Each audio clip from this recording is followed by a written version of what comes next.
to have a discussion and an interview with my guests here. Joining me, like I had introduced them before, from my extreme right is the Migori Senator, Ben Olwoch Okello. Thank you so much for your time. Thank you, Betty. Yes, we also have Cherargei Kiprotich, who's the Senator in Nandi County. Thank you also for your time, Heshima. Thank you for having me. All right. First, I'd like to hear your reactions. Zalia, you also, Kenyans being more concerned, really, about the political situation in the country.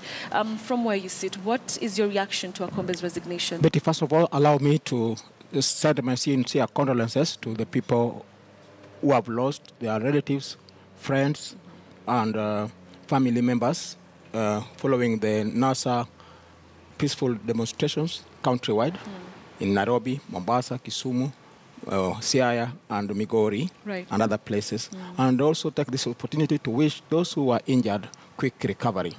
Now, what is happening now, for instance, the resignation of Roslyn Akombe confirms that IEBC is not ready and is not prepared to hold free, fair, verifiable elections on 26th of October or in the near future, unless reforms are conducted urgently, so that we can be peaceful whenever we hold elections in this country. Interesting. Your thoughts on her resignation?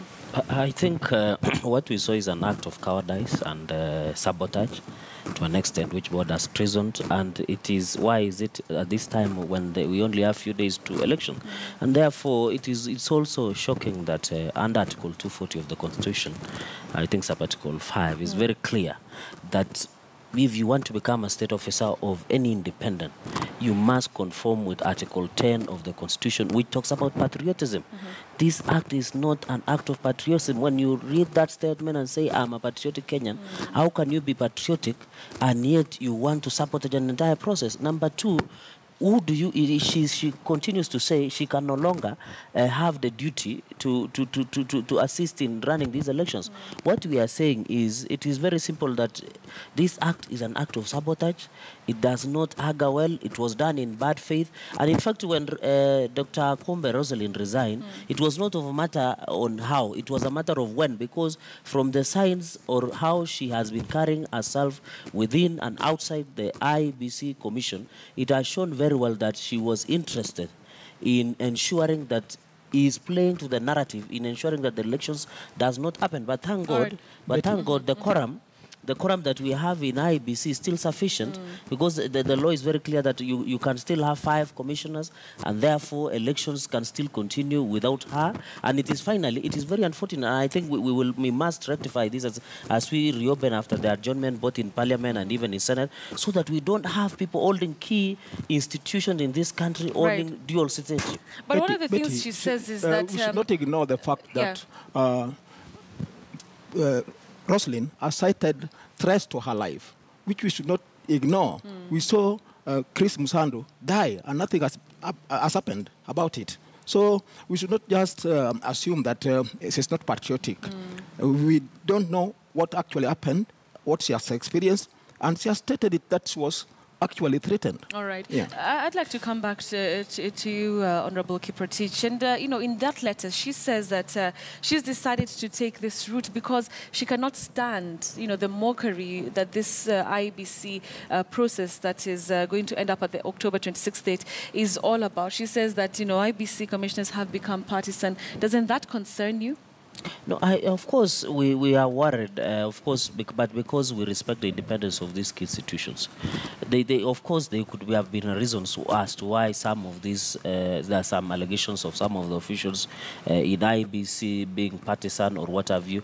That is within the purview of within the commission. She is informing Kenyans what they are discussing, because Kenyans are not aware who is partisan or who is not partisan. And therefore, she could have taken a position, and we are aware that some of the commissioners, including herself, were also partisan. So how can you take the holier than thou attitude by accusing others of being partisan, and yet the statements or how she has been behaving within IEBC and outside IEBC are shown that she is partisan? How has she been behaving? Because every time we see Roslyn Akombe, she's been quite adamant and very defensive of the IEBC Commission. No, because if she can tell us that elections will happen, but it will not be elections of integrity, and yet she was a commissioner, she was part of the process, It means when our opponents say there will be no election, it means she has been buying to that narrative by telling us now, if we do an election, it will be a mockery of the integral of electoral process. And that is what we have been, he has been struggling to try and defend the position of IEBC while playing a double speak to ensure that a particular narrative of ensuring elections does not happen. Because if you look at what she has written, that some areas has become impossible to carry election. Yes. But we know the law to carry training, which in subsequent will carry an election. But we know the law gives IEBC to postpone election in some areas, which gives them a practical reason not as to why to conduct elections. So if there was any problem, she would have agreed and stayed on as part of his noble duty and patriotic to ensure that this process is concluded. If there is any issues that might affect the process, we allow the law to take its own course. All right, Betty, you know, I'm surprised that Senator Kiprotich can today say that Roslyn and some of our colleagues maybe have been partisan, because immediately the Supreme Court ruled that the elections were marred with irregularities and illegality. What Jubilee embarked on was the change of electoral laws instead of the reforms, which were necessary for free, fair, and credible elections. So today is confirming that we are not ready for free, fair, and credible elections if the part of the staff and commissioners are partisan, and there are reforms which are necessary so that we can have free and fair elections. Can I answer that quickly? When the NASA said no reforms, no elections. Part of the reforms that we did is to ensure the election law is amended to ensure, because we read keenly the ruling or the judgment of the Supreme Court, and we noticed that the reason some of these the presidential election, although some of them are more of administrative errors, is because we needed to ensure that we amend the Elections Act. And I want to ask my brother, when you say we went to Parliament and Senate is a place where you legislate. I didn't expect there is another forum where you can do a reforms to ensure the IBC. And therefore, unless they were telling us they wanted, what do we call, a gentleman agreement. And that is not the position. Because if we want to protect the integrity of electoral process from now and even in future, we must put it anchor in the law so that it has the full force of the law and ensure that the process is carried on within the purview and to ensure that the constitution, because even the order of the Judge Maraga said, you must strictly conform to the applicable law at that given point in time. It means if we don't reform the law and ensure that the elections are done in integrity, the Supreme Court have already told us that if there is a problem, they will come and nullify the next presidential election. But those amendments, I mean, NASA is on record saying that they still do not provide a level playing field, for this particular repeat poll. Of course, for example, just me run through, because one of them is said, we said if, of course it was there, but we have enhanced now, we have removed the fine.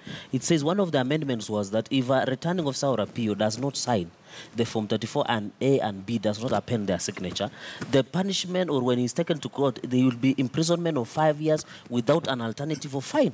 Which in the reason some of these things were thrown out is because there were some allegations that Form 34A and B was not signed. We rectify that. Number two, quickly, from I think Section 39A and B of the Elections Act, we said if there is a discrepancy between electronic and manual, the manual takes precedence, because allegations that NASA brought it before the Supreme Court was that some of these issues, that the system was hacked. So we are telling if there is a difference and electronic they feel it is inflated, we can take the precedence of manual because we can go for and what exactly, apart from the presiding officers, those are really at the end of the food chain. Apart from these returning officers and the presiding officers, what did those amendments do for the top cream of the leadership of the IBC? Because they, at the end of the day, are the ones who ensure that this election happens in whatever way it can. And the Supreme Court ruling made it clear that IBC really was at the center of that nullification of Uhuru Kenyatta's re-election.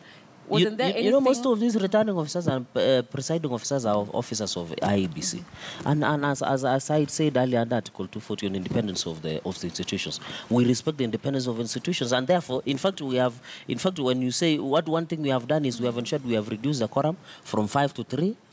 We have ensured that the chairperson is no longer the only presidential returning officer. Some of these amendments will ensure that we don't run into or walk into a legal quagmire or run into to ensure that the country does not. So if, for example, quickly, if a returning officer, for example, Chebukati or anybody else who is the chairperson at any given time, is sick or is incapacitated, does it mean the country can be almost safe? Because we don't have a returning of president. That should have been there before the August 8th. No, but there is no time, quickly, before my brother again, there is no right time, because every time is right for us, because as we talk, the Senate and Parliament is ongoing process of legislation, which is our mandate But as the senators and the members. Even before the August 8th election? It was. Okay. We went to elections with the existing laws, and the Supreme Court found nothing wrong with them, only that we are supposed to conform with the existing laws and the Constitution. That was so clear. Right. So what Jubilee is struggling to do is to rubber stamp or legitimize rigged elections. For instance, on 8th, we are sure, we know, NASA won, and it was rigged. And that is why they now want to legitimize by amending the electoral laws to allow rigging. No, let me answer him quickly. There are two things. The Supreme Court, if you can get the excerpt of that part, did not say existing laws. It said applicable laws. It did not say existing laws, which means we can say, and number two, it says NASA won. We know very well who won this election. Okay. It is the biggest casualty, but it was nullified. It was nullified. That is why it is shocking also. They are the same people who are clapping around and saying the Supreme Court did a wonderful job, and yet he is here claiming that they won. All right. So it is a double speak. Okay, fine. So I want us to go back to Rosalyn Akombe, because she's really the woman of the moment. And one of the things that she said is that, and I'll read it even here in the statement, she says that we need a few men and women of integrity to stand up and say we cannot proceed with the election on 26th October as kindly planned. And in the statement, she says that this process is not going to be credible. Doesn't that worry you even as a player? That word by word is the statement of the NASA leader Raila Odinga, and it is the statement of the narrative of NASA. You can see from, she's speaking from the both sides of mouth. She's saying, we have tried to defend the IEBC to ensure the elections are credible. Now she's saying, let us not allow elections to be done. That is the same statement that NASA has been making all over. They are saying there is no election, and I think she should have been just fair and say she stands with which side of the coalition, so that she doesn't confuse Kenyans. Because as a commissioner, I remember finally, in fact, there was a training here in town in some hotel. She went on the national television. Then she lied to Kenyan by saying IEBC is ready. Why is she now saying IEBC should not be allowed to conduct elections? In the statement she says that, she's tired of going on TV and making such which means she has been lying to us. All right. And that's exactly the reason. Don't you think there's something that is happening at IEBC that should not be happening, even with the lies that she, quote unquote, that you're saying she's been peddling on TV? The problem we had is that NASA was intimidating the IEBC. Before even the judgment, they said that we have 12 names. You are getting shocked that they don't run an investigative agency to tell us, and you ensure they ethnically profile, because when you hear people like Prasidis Tarore, although she's retired, Kasaiti, Mohati, and the rest, and 12 officials, the IBC at that time, Chebukati went to retreat in Naivasha, and when they came to tell Kenyans on a national television, they said, we have broke the ice, we have agreed, we are now working together. Even Esra Cheloba, the CEO, the secretary, so I don't think, let us, the problem in this country, if you want the independent institutions to have an interference, it means this country, we are threatening our institutions that are the creation of the Constitution. All right, let me hear Senator. I think I want to agree with Rosalyn that there will be no election on 26th. Reason, if you read Article 138, it says very clearly that when one candidate withdraws, now the election is cancelled. We go for fresh nomination. But the other candidate is Justice Mativo. The other candidates. And even 8 has been gazetted. That is not the position. What is happening now is that we will have 2 candidates on the list, and others are on the forms. So but which list? But IEBC on Friday gazetted all the 7 names because Sarah Jirongo is not there anymore. But the 7 names of all the candidates who took part in the August 8th election. In fact, let me quickly assist my brother. IEBC, as you have said, fairly ensured they gazetted the 8 presidential candidates. I think they excluded Jirongo because of bankruptcy case, and of course legally it would not be possible. So it means, you can see why they were shocked. Raila Odinga miscalculated by pulling out, not knowing that Justice Mativo or even the High Court will allow a Kuro court. And when you read paragraph 73 of that ruling of Justice Mativo, it is the statement of the law that allow IEBC now to include the rest of the candidates. Finally, when my brother says there is no election, who are they? The Article 38 of the Constitution, even the President himself cannot even impede anybody or prevent anybody from participating in an election, because it's an inherent human right. It's a universal human right that is recognized across the world. Right. So they should just, what they should note, and I think that when they say there is no election, unless they are planning violence or to ensure that the process is sabotaged. All right, and shortly I'd like to hear from you, Senator Okelo. Really, what does NASA mean when they say that there's not going to be an election next Thursday? We'll get to that shortly. But for now, though, I'd like to take you, Senator Kiprotich, on quite a number of other issues that Akombe is raising. Apart from saying that, this election on October 26th is not going to be credible, she raises quite a number of fundamental issues. And if you allow me, I'll just read it in part. So she says, we need the Commission to be courageous and speak out that this election as planned cannot meet the basic expectations of a credible election. She goes on to say, not when the staff are getting last-minute instructions on changes in technology, electronic transmission, or results. Not when in parts of the country the training of presiding officers is being rushed for fear of attacks from protesters. Not when the commissioners and staff are intimidated by political actors and protesters and fear for their lives. Not when the senior secretariat staff and commissioners are serving partisan political interests. Not when the commission is saddled with endless legal cases in the courts and losing most of them. Finally, not when the legal advice is skewed to fit partisan political interests. Does any of these issues worry you? The fact that she's saying that some presiding officers cannot even undergo training because of fear of attacks from, all these protests that we've been seeing. When you read what Commissioner Akombe has written, it is word by word like the NASA CEO, Norman Magai. I can tell you for free. Because when they say she's part of the these are concerns that she's raising as a commissioner. These protesters they are the ones that are mostly in NASA strongholds that we're having these problems. You have not seen in anywhere where Jubilee strongholds we're having problems of training. And therefore, when they say their partisan interest, why is she bringing this issue at the moment? They had time when they went to retreat. We would have expected her to share with Kenyans the vital information that they had to ensure that if there was any issues that within IEBC, they bonded in Naivasha. The chairman of Chebukati, it was even in public domain, that everything is in order. All right.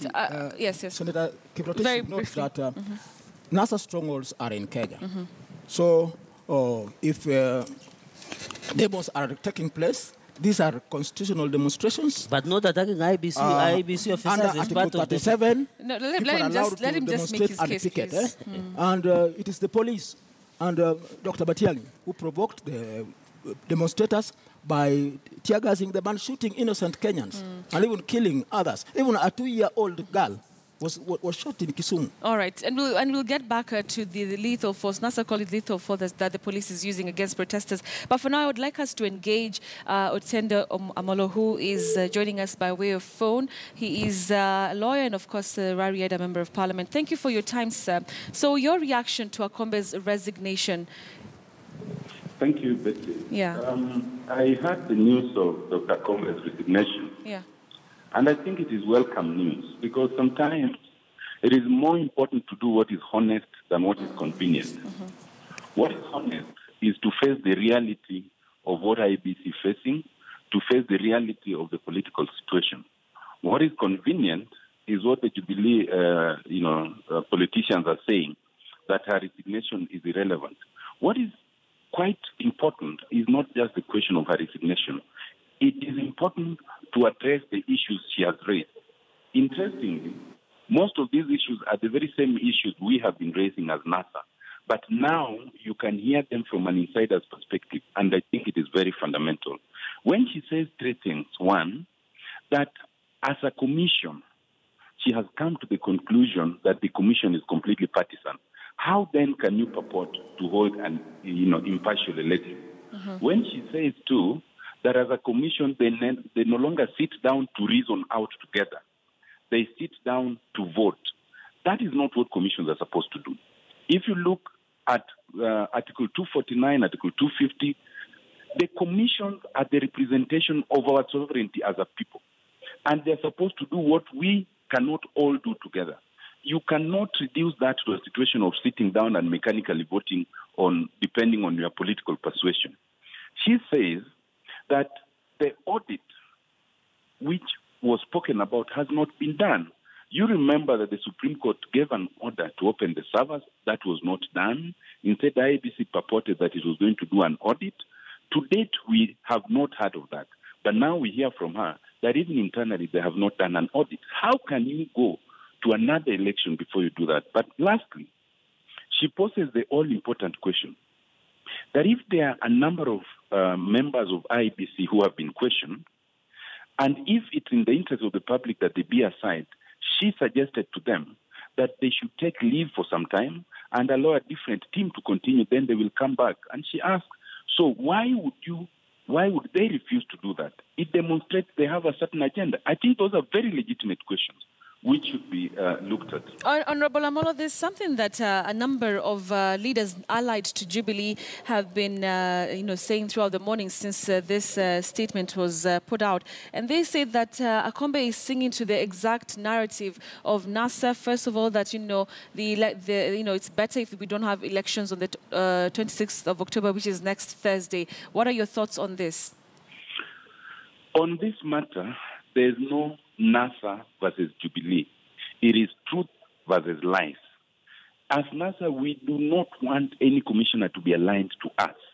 We want commissioners to be truthful to their oath of office and truthful to what will help this country.